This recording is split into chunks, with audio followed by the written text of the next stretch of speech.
What's up guys? Udah lama ya nggak ngupload video ya, sekitar setengah tahun ada kali ya. Kemarin itu gua pergi ke Timur Tengah, berapa bulan ya kemarin. Tuh agak lama, jadi banyak yang ke pending. Ini sekarang ceritanya agak panjang ya. Gua dongeng deh terkait umur pakai Beat yang sekarang ini udah 14 tahun ya. Jadi bulan Juli nanti nih, ini ganti STNK udah gitu ya. Ganti STNK, jadi umurnya tepat 14 tahun. Nah itu apa aja sih masalah selama 14 tahun ini yang biasa gue rasakan di Honda Beat ini. Nah hal yang paling mencolok itu selama 14 tahun adalah bensin guys. Ini bensin ini kerasa setelah bensin naik ke angka 10.000 ya. Itu bensinnya cepet banget habisnya, gue nggak tahu kenapa. Biasanya 1 liter itu 30 kilo atau 35 kilo ya. Sekarang sekitar 28 atau 27an lah ya, seliter itu 27 kilo, which is boros banget sih kalau untuk Honda Beat kayak begini. Terus juga tangki bensin ini kalau pakai bensin yang 10.000 sekarang nih bau ya, lu taruh di parkiran di garasi itu baunya nyengat banget ya. Gue nggak tahu kenapa, gue udah cek saluran segala macam normal aja, nggak ada yang berubah. Pasti ada yang berubah di si Pertalite ini ya. Gue nggak pakai Pertamax sama sekali, gue pakai Pertalite karena udah cukup sih kompresinya. Itu guys, itu terkait bensin. Selama 14 tahun ini gue baru satu kali odometernya muter balik ya, dari angka 9999999 5 kali 9-nya. Nah itu baru muter sekali. Sekarang di kilometer 18.000 gitu. Kemudian juga untuk pelek nih, gue baru ganti satu kali pelek doang. Dulu itu kayak gini bentuknya tuh, kayak gitu motornya dulu. Nah sekarang udah diganti peleknya. Itu pun gue ganti tahun 2012 ya waktu itu ya, pada 2013 gue lupa, antara 12 atau 13. Jadi peleknya sendiri udah, yang putih ini udah 10 tahun umurnya mungkin ya, karena gue nggak terlalu doyan gonta-ganti pelek. Ini aja udah cukup sih, sudah stabil, enak.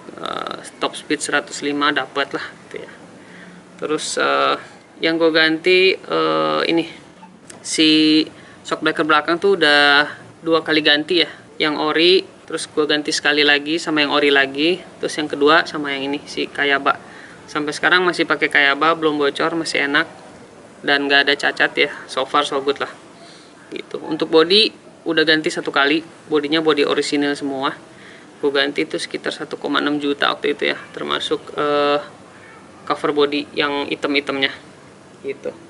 Terus Mika speedometer gue udah ganti juga. Mika speedometer lo ada videonya kan, bisa lihat. Terus untuk reflektor gue ganti juga. Reflektor depan nih, lampu depan udah pernah gue ganti, lampu utama. Kalau lampu sennya belum, masih ori. Lampu belakang juga masih ori semuanya, Mika-mikanya ya, sama satu set. Kecuali lampu-lampunya udah gue ganti semua, ganti LED gitu guys.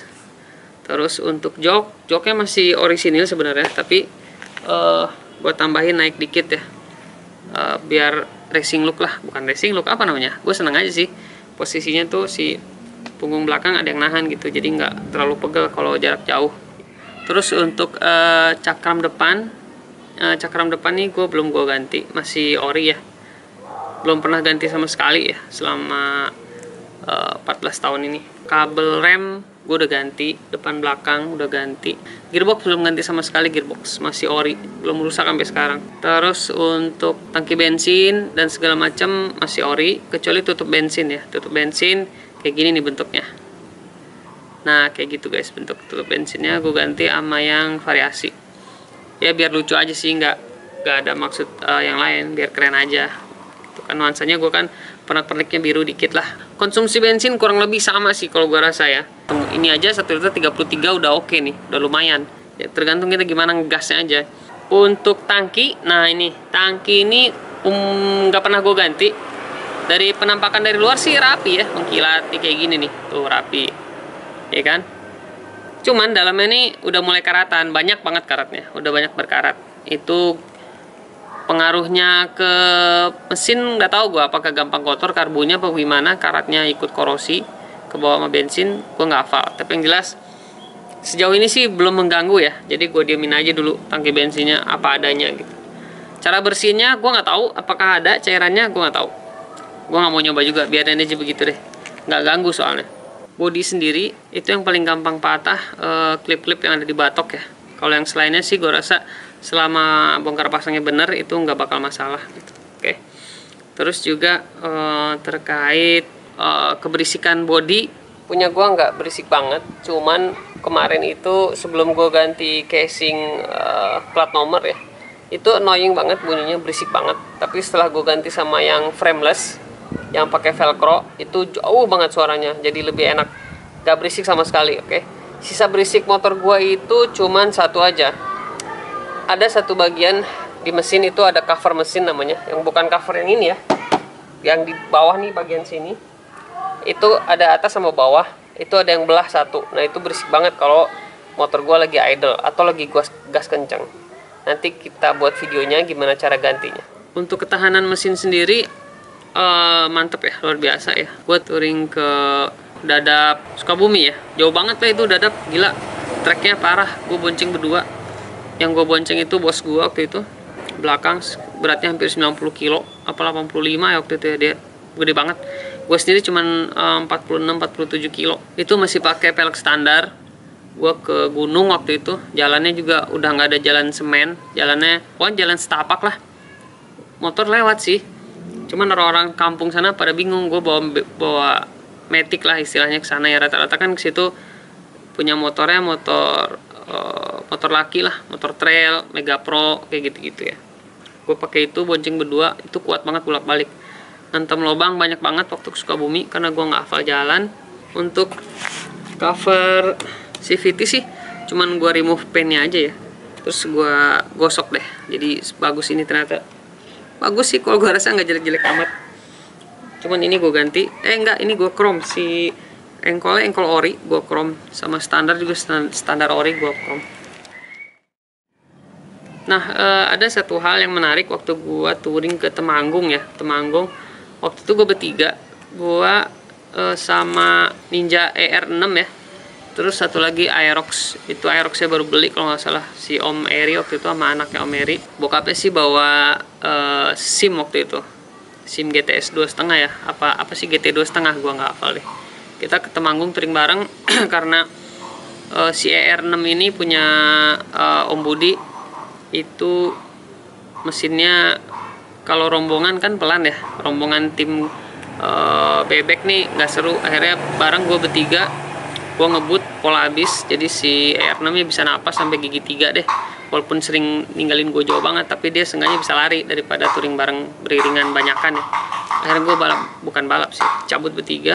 Satu momen itu di mana ya, daerah Cirebon ya kalau nggak salah, Cirebon. Itu lurus banget, puluhan kilo lah ya, yang nggak lurus-lurus amat tapi sepi, terus jalan bagus mulus. Palimanan apa ya, hampir 20-30 kilo ya, itu gua nggak turun dari Cepek terus aja itu karena sepi banget. Terus pas turun di titik 23 kilonya gua ngerem tuh, karena kita mesti pelan, waktu itu ada lampu merah. Akhirnya gua ngerem, pas ngerem, pas gua gas lagi nih, CVT udah bunyi gitu ya. Ada berarti gue pikir putus si CVT-nya kan, ternyata karena gue belum berpengalaman ya, jarak jauh segitu lama, gue gaspol. Gue telepon ke temen gue yang biasa pakai Matic, itu dia bilang CVT-nya melar karena kepanasan, panas banget. Lu gaspol nggak berhenti puluhan kilo ya wajar lah gitu. Juga licin karena di dalam tuh kan ada debu sama oli juga. Olinya dari oli apa ya, oli Gardan kali ya, gue nggak tahu deh. Tapi yang jelas itu jadi licin. Kalau gue gaspol jadi nggak muter, mesti gue gas pelan dulu, urut. Kalau gue urut baru dia nempel, baru bisa cepet lagi tuh gitu. Tiap berhenti atau berhenti pelan gue mesti gas ngurut. Nah itu doang penyakitnya kalau touring jarak jauh. Semua part gue ori, mesin, CVT, belt, apa segala macam nggak ada yang gue ganti sama sekali, semua ori. Nah, sekarang kita masuk ke masalah aki ya. Aki ini agak unik sih guys. Jadi kalau misalkan lu beli motor ada aki bawaan kan, itu umurnya awet bos, bisa sampai 5 tahun, 4 tahun, bahkan lebih, bisa 6 tahun, 7 tahun, tergantung lu motornya pakai tiap hari apa enggak, dianggurin apa enggak gitu kan. Nah setelah lu berganti dari aki yang orisinil bawaan pabrik itu pasti selebihnya aki-aki tersebut umurnya mentok 2 tahun, nggak bisa lebih. Gue juga nggak ngerti kenapa ya, 2 tahun tuh udah nggak enak aja, mesti diganti. Walaupun akinya sama dari AHM juga, ukuran yang sama, persis duplikat dari bawaan pabrik, bukan bawaan motor dari awal beli lah. Nah itu umurnya mesti 2 tahun. Nah selama itu gue ganti aki itu per 2 tahun ya, per 2 tahun, selalu 2 tahun. Yang ini terakhir sekarang bulan Juni, Agustus nanti udah 2 tahun juga nih. Sekarang aja udah agak nggak enak, mesti diengkol dulu pagi-pagi atau sering dipakai baru bisa starter nyala, elektrik starter nyala. Kalau enggak, lu mesti engkol si motornya, baru bisa nyala deh tuh motor, baru dia ngisi si akinya. Kalau enggak dia pasti cetek-cetek doang, nggak bisa. Ya walaupun kiprok gua sehat, apalagi arang magnet gue juga nggak masalah. Dulu udah pernah ganti arang magnet 1 kali doang ya, karena udah tipis jadi starternya nggak bener gitu. Terus lampu sekarang gue udah LED full, harusnya juga nyedot banget sama si aki ya, harus nyedot banget. Rencana gue mau bikin full wave, nanti mau gue bikin full wave. Gue ngumpulin duitnya dulu guys, karena gue ada masalah sama duit. Semua orang juga ada masalah dia sama duit ya. Mau ganti full wave itu gue mesti beli kiprok Tiger, voltasenya asik 14,7, jadi kuat buat nerangin segala macam lampu. Gue bisa ganti klakson mobil juga, gue bisa pakai lampu beam juga. Di bawah gue pasangin 2 LED ya. Mungkin lampu depan gue ganti biled juga enak kayaknya nanti, tapi gue nunggu full wave dulu deh gitu. Yang jelas beli kiprok, beli soketnya kiprok Tiger ya. Terus gue udah beli nih alatnya untuk buka magnet spool. Itu harus pakai tracker, kunci tracker, nggak mahal kok harganya, 20 ribuan apa. Itu gue udah beli, ntar kita coba ya. Baru nanti kita solder-solder kabel kuning, kita angkat dari body, kita gabungin ke kabel. Nanti deh cerita panjang masalah full wave, oke? Banyak sih tutorial di YouTube, udah banyak banget malah. Cuman gue pengen bikin juga deh, seru kayaknya. Versi gue detail, gambarnya gue bagusin deh nanti deh. Yang lain juga nggak tahu ada yang bagus ya, gue lupa. Tapi yang jelas teman-teman yang lain udah keren-keren banget lah untuk full wave. Udah duluan, udah 3 tahun, 4 tahun yang lalu malah. Apalagi yang channel-channel master ya, yang udah tua, yang lama, yang udah lama banget tuh top deh. Gue terinspirasi dari mereka juga sih sebenarnya. Bengkel-bengkel kayak channel Sibun, apalagi tuh MJM ya, MJM. Terus aduh banyak deh, keren-keren itu channelnya. Tapi gue tertarik fokus ke Beat Karbo aja. Gue pengen ngumpulin berapa banyak sih pengguna Beat Karbo yang antusias terhadap channel khusus bahas Beat Karbo ya. So far udah 10.000 subscriber ya, mudah-mudahan bisa nambah terus. Gue sih nggak tahu ya, bisa berharap sampai 500.000 subscriber. Gue nggak tahu deh gimana nanti deh. Yang jelas channel gue bermanfaat buat pengguna Beat Karbo. Itu aja dulu, sisanya sih ngikut deh gimana ntar, oke? Either gue ganti motor lagi atau gimana, gue nggak tahu. Untuk lampu LED semua masih pakai yang lama, sesuai sama yang video-video gue yang pasang LED. Jadi belum ada yang mati ya so far ya. Si Luminos nih kuat juga sih. Mungkin gue yang beruntung kali dapet yang bagus. Jadi sein depan, kanan, kiri sama LED speedometer itu aman semua, nggak ada yang mati. Kemarin ada yang request terkait seberapa terang sih bang osramnya. Pengen lihat dong kalau malam hari. Nah lu cek deh videonya, oke? Nah ini kayak gini, buat gue sih udah cukup ya, terang segini nih. Lebih dari cukup sih kalau buat mata gue. Kalau yang lain mungkin yang hobi main proyektor tuh beda cerita ya. Mesti kos lagi, ubah sana ubah sini. Nanti kita mungkin sampai ke sana deh. Terus juga ada yang tanya, bang voltmeter gue kenapa ngeriset melulu ya? Nah bisa jadi juga masanya nih. Masanya dikasih, gue sih pakai lem tembak bro. Nah ini gue pakai lem tembak, jadi begini hasilnya. Jadi dia nggak bakal berubah-berubah jamnya, bakal awet terus selama akinya bagus ya. Yang sekarang terakhir rusak itu adalah emisi gas buang ya. Emisi gas buang nih posisinya di sini. Oke, emisi gas buang itu fungsinya untuk ngurangin kadar CO2 ya. Itu kalau rusak dia suka nembak ya. Makanya kalau yang udah sekarang nih umurnya kesini kebanyakan selang emisi gas buangnya dipampetin. Tutup pakai baut lah atau dia apalah, pakai plastik, gue nggak tahu deh. Nah itu mesti diganti ya kalau mau bagus lagi, karena penyakitnya cuman berbet aja sih, berbet sama nembak-nembak sih kadang-kadang. Tapi nembaknya nggak sering, jarang banget nembak. yang jelas berbet ya. Kalau di gas turun di gas, pas turun RPM-nya dia baru berbet, tapi kadang nembak kadang enggak gitu. Itu aja sih fungsinya. Itu dipakai nggak dipakai nggak ngaruh, boros atau enggaknya dia nggak pengaruh ke boros ya, setahu gua. Itu emisi gas buang ya. Cakram nggak pernah ganti, kepala babi nggak pernah ganti, selang master rem juga gua nggak pernah ganti, karena sejauh ini nyaman ya, jadi gua nggak perlu ganti. Main variasi ini itu kayak gua lebih seneng yang krusial tuh kayak pengereman mesin tuh, gue lebih seneng standar sih sebenarnya ya. Cuman sekarang agak-agak gatel nih, pengen ganti satu set kirian ya, CVT sama yang model racing. Berapa pengaruhnya juga gue nggak tahu. Gue rasa sih nggak akan terlalu jauh pengaruh sih, cuman buat gaya-gayaan doang. Kecuali lu mesin lu bore up segala macem ya, baru udah tuh ngaruh si kirian lu ganti-ganti. Cuman gue buat eksperimen aja mungkin. Nanti gue beli alatnya dulu buat buka CVT tuh. Kita coba ganti kirian CVT. Tarikannya seberapa bagus, terus untuk top speednya juga dapat apa enggak gitu ya. Sekarang kalau standar begini dapatnya 105 ya, 100 deh kalau jalannya datar-datar aja, tapi kalau turun dikit aja, nah itu 105 dapat gua. Nah khusus untuk si voltase yang kemarin gua ganti yang pakai anti air segala macam, itu penyakitnya di jam aja ya sebenarnya. Kalau aki lu mati 2 hari, jamnya reset. Kalau kena gujulugan kenceng nih, kalau si masanya goyang dikit, reset. Terus juga kalau akinya udah soak, reset juga dia, reset. Jadi kalau pagi-pagi nyalain nih, mati dia, nggak nyala sama sekali. Nah itu kalau akinya soak dia begitu deh, reset. Jadi mesti aki yang sehat kalau mau jamnya nyala terus. Gue bikin konten aja karena banyak yang request ya.